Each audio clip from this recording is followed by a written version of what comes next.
Bienvenue à Rouge et Or Express. Commençons le résumé des activités du week-end par du football, puisque le Rouge et Or a pris seul la tête de la Ligue universitaire du RSEQ dimanche après-midi en vertu d'un gain de 32-16 face aux Stingers de Concordia au stade TELUS Université Laval devant 13 374 spectateurs.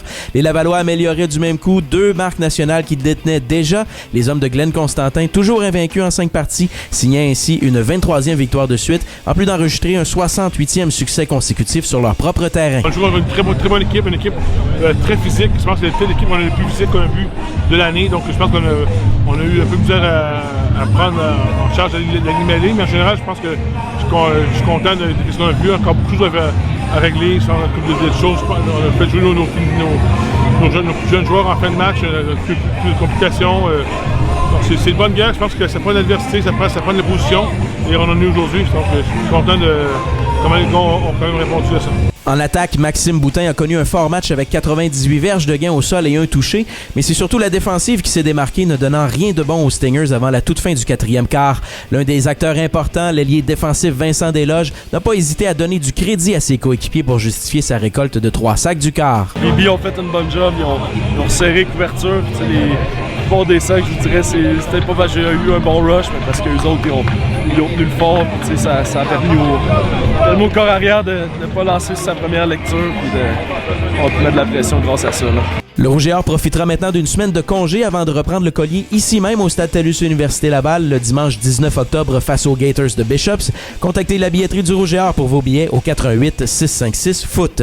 Cross-country, le Rouge et Or a dominé samedi la bataille des plaines d'Abraham alors qu'il a régné en roi et maître lors de sa compétition locale, l'invitation Rouge et Or. L'équipe masculine a raflé 6 des 7 premières positions et 12 des 15 premières. Les dames ne sont pas en reste, ayant placé 7 coureuses dans le top 10, de quoi combler l'entraîneur-chef du Rouge et Or, Félix-Antoine Lapointe. Très satisfaisant, c'était notre compétition locale puis on voulait sortir fort. Puis je suis bien content du résultat, autant chez les hommes que chez les femmes. On a gagné par des marches convaincantes, puis ça fait du bien à toute l'équipe. Ça fait surtout du bien aux femmes qui, après avoir remporté des victoires serrées lors des 2 premières compétitions de la saison, ont totalement dominé l'épreuve de 4,5 km de samedi. Marguerite Plante-Dubé a été la meneuse du groupe, grimpant sur le podium avec une 3e place. Très content de ma course. Un des objectifs était d'être dans le top 3. Fait qu'il est amplement satisfaite. J'ai fait une course beaucoup plus agressive qu'à McGill. Donc j'ai parti avec un pace un peu plus rapide. Puis j'ai essayé de le soutenir jusqu'à la fin. Fait que non, satisfaite de la course. Chez les hommes, l'absence de gros canons aura prouvé la profondeur du Rouge et Or qui n'a pas laissé aucune chance à ses adversaires sur les plaines d'Abraham. Fort d'une 2e place, Benjamin Raymond a été évidemment très positif pour la suite des choses. L'ensemble de l'équipe est vraiment en bonne forme. Il reste Charles à pouvoir courir. Il y a aussi Danny Racine qui n'a pas encore couru, qui fait des gros morceaux pour le top 8 pour les championnats nationaux. Donc l'équipe est en santé. On attend de voir la semaine prochaine avec tous nos morceaux, voir comment on pourrait rivaliser contre le but ultime. Là, ça serait au niveau national répéter un podium puis peut-être approcher de Bref de plus en plus. Le club de cross-country Rouge et Or prend maintenant la route d'Antigonish en Nouvelle-Écosse pour participer samedi prochain à la compétition interconférence avec les universités des Maritimes. Rugby féminin, le Rouge et Or l'a emporté 27-25 face aux Stingers de Concordia dimanche après-midi à Montréal, consolidant ainsi sa 2e place au classement du RSEQ.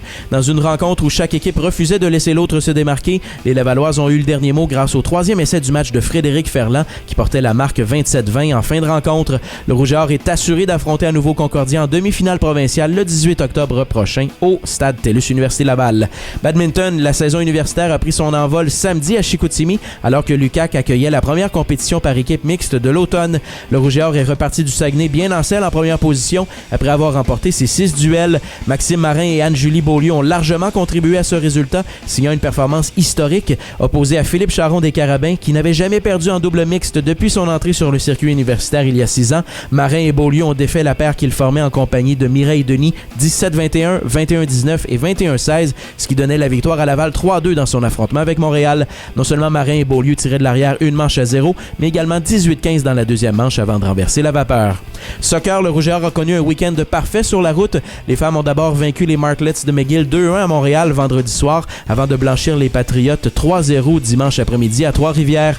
Laval augmente ainsi à 5 points son emprise du premier rang du classement du RSEQ devant les prochains visiteurs au PEPS, le Vert et Or de Sherbrooke. Les hommes ont de leur côté, pris la mesure des Redmen 3-1 vendredi avant de s'imposer 2-0 à Trois-Rivières dimanche. Seule équipe invaincue du RSEQ, le Rouge et Or trône en tête du classement avec 2 points d'avance sur l'UQAM. Basketball, des parties hors concours en Ontario ont marqué le week-end du Rouge et Or. Les femmes ont bien fait lors du Tyndall Invitational de Kingston avec une fiche de 2 victoires et une défaite. Laval a disposé de Thompson Rivers et d'Acadia, mais a perdu face à Queens, l'équipe hôtesse de la compétition. Auteur de 45 points en 3 matchs, la recrue Sarah-Jane Marois a pris place sur l'équipe d'étoiles du tournoi. Les hommes ont pour leur part subi la défaite lors de 2 duels cette fin de semaine. D'abord, les Blues de Toronto les ont vaincus de manière serrée 87-81 jeudi, puis les Marauders de McMaster qui ont conclu la dernière campagne au 5e rang du top 10 national, l'ont emporté 112-84 samedi. Enfin au golf, le championnat du RSEQ bat son plein actuellement au club de golf Laval-sur-le-Lac. Après la première ronde disputée dimanche, tant les hommes que les femmes se retrouvent au 3e rang. L'équipe masculine, qui est en quête d'une 13e bannière de suite, accuse 6 coups de retard sur les meneurs, les Carabins.